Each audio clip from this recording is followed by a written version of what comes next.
Dikinesti bayağı, bahçede ayıla yakı. İşke baraktı, güç alıp yaştık bayağı, bayağı.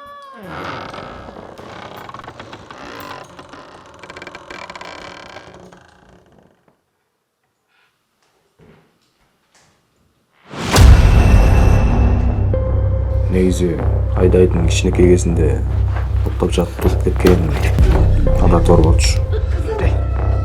Мунусу деле өтүп кетет го деп көп деле маани берген эмеспиз. Кызыңыздар качантан бери ушинтип ооруп баштады?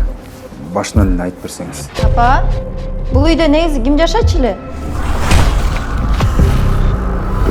Bir nerseni unut жардам бергизчи. Ыйлар эле устуда таппай калдык.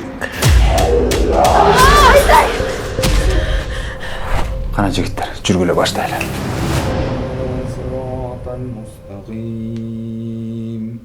صراط الذين أنعمت عليهم غير المغضوب عليهم ولا الضالين. بسم الله الرحمن الرحيم. الله